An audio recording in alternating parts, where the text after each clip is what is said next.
You are the benefactor of forgiveness. So go ahead, forgive. This is spiritual actualization. I'm Will Rucker. Stay tuned. Spiritual awakening is just the beginning. Spiritual actualization is the evolution. I am Will Rucker, and this is Spiritual Actualization. Let's get into it. I mentioned the fact that I've been teaching these things for 6 years because I want you to know this didn't just start with George Floyd. This didn't just start with the Black Lives Matter protests. This didn't just start with the current occupant of the White House. This started with something in my heart, with revelation from God, with an awakening, with a series of awakenings. And the single most important lesson that I've learned is that forgiveness is not an option, it's a must. At least if we want to thrive and be healthy, if we want to grow, if we want to evolve and expand in consciousness. Forgiveness has been misinterpreted as weakness, as being used, as being timid. And forgiveness is none of those things. You are the benefactor of forgiveness, period, with the T. You're the benefactor. The person you forgive may never have even known that they hurt you, that they were in need of forgiveness. Forgiveness really is for you. Here's why. If you encounter someone new and you haven't forgiven someone old, all of that baggage will transfer. You will project the pain of your past onto the person in your present. And that's not fair to you. That's not fair to them. And that's not fair to us as a collective. What I am seeing in this moment of revolution, where we're not rebuilding America, we are resetting it. What I'm seeing is suspicion. I am seeing a lack of trust. I am seeing people afraid to truly link arms with one another because they haven't forgiven the sins of the past. This cancel culture thing essentially says that you can never grow, you can never change, you can never evolve. And that's wrong. We should never hold anyone to their past. You should never hold yourself to your past. Now, that doesn't mean we don't hold people accountable. You see, that's very different. Holding someone accountable encourages that growth, that transition, that evolution.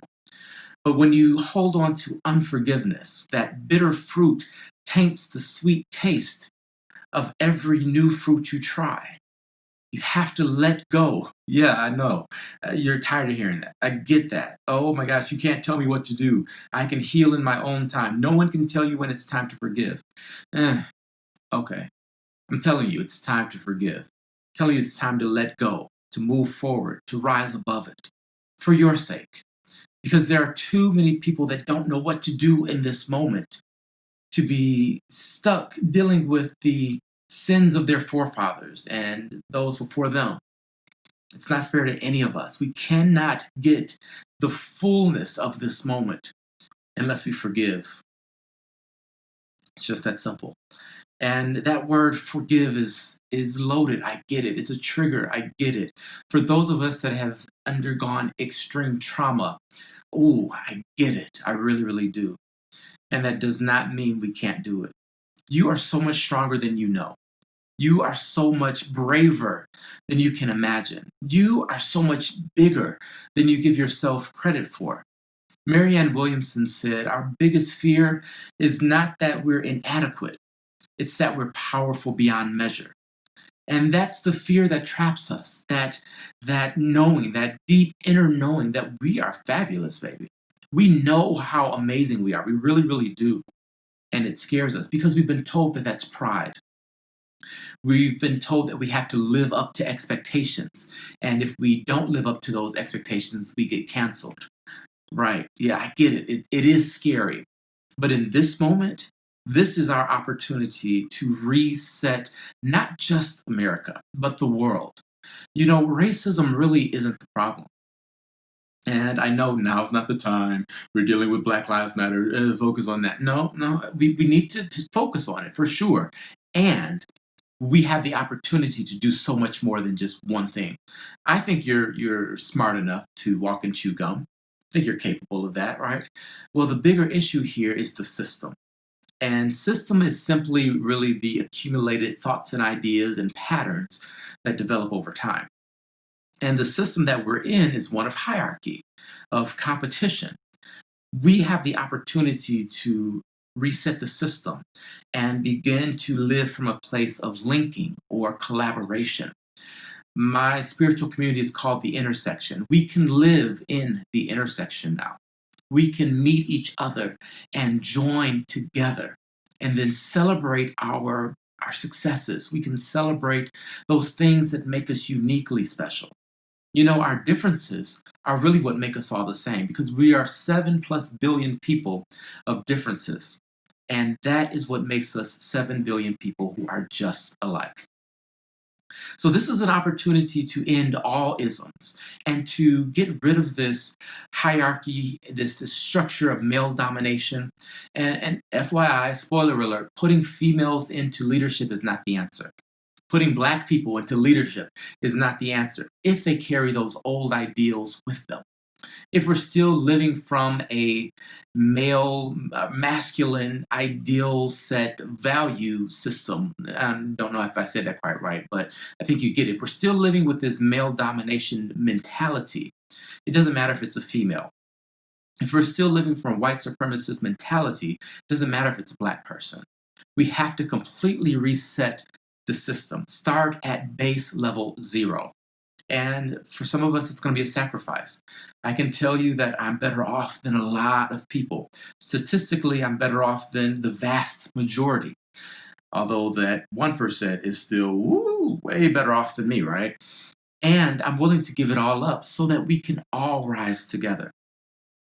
When you started with +10, a reset to 0 hurts. And you say, well, I thought we weren't supposed to hurt people. I thought love didn't cause any hurt. No, love does no harm to its neighbor. And if we can reset the system to equality, to equity, it's not harming anyone, but it's helping everyone. Am I making sense? The reason we need a reset is to help us in this journey of forgiveness. One of the things that's a barrier to forgiveness is continued patterns of behavior. How can I forgive you when you continue to put your knee on my neck? How? How do I forgive you for what you are presently doing? Well, this is a bigger conversation in learning not to take offense in the first place. But one thing we can really recognize is that anger clouds our judgment and diminishes our executive function. Sure, we can be angry and play checkers. But if we're playing chess, we need to be calm, cool, and collected. And I don't mean calm as in without vigor, without energy behind us. But we need to be focused. We need to have our faculties about us. And anger, rage takes that away. When you get into this fight, flight, freeze, submit mode, you don't have the capacity to think 2 steps ahead. You don't have the wherewithal. I don't even know if I'm using that word right, but I like it. We don't have the wherewithal to think about what happens long term. Yes, Black Lives Matter. Then what? Then what? What happens after Black Lives Matter? Well, of course, we know matter is the minimum. I saw a meme and I love it. It's like matter's the minimum. Black lives should be beloved. They should be celebrated. But guess what? Native lives matter too. Trans lives matter too. White lives matter too. Uh-oh, now I'm in trouble because I've done the all lives mattering. Like, yeah, all lives matter. And I'm proud to say that. And get the and in this. We have to recognize the truth in that. If we just want to take power as African Americans, we haven't changed the system. We haven't made progress. We've simply swung the pendulum to the other side. We don't need to swing the pendulum in this moment. We need to reset. What happens when you reset a pendulum? The momentum stops. It gets centered, and that's what we need in this moment. Take a breath with me right now. Take a breath. Because we need to breathe. That helps us to gain clarity and gain focus. I said this in a previous video and I'll say it again. Stop the chant of I can't breathe. Please, I implore you. Stop holding up the signs that say I can't breathe. You don't want to put that into the ether. You don't want to put that energy out there because if you stop breathing, you do end up with a blackout. And when you black out, you're out of control. You have no say in the matter when you are blacked out. Others come in and make decisions for you when you're blacked out. So stop saying it. Instead, say, continue to breathe. Say, I will breathe. We will breathe. I don't care. Choose something that gives you life, not death. The power of death and life is right there in your mouth. So choose wisely today. Choose to live. Choose to breathe. Choose to forgive.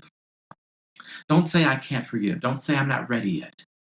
Say I'm on my process. I'm in my process. I'm on my journey. Choose words of life.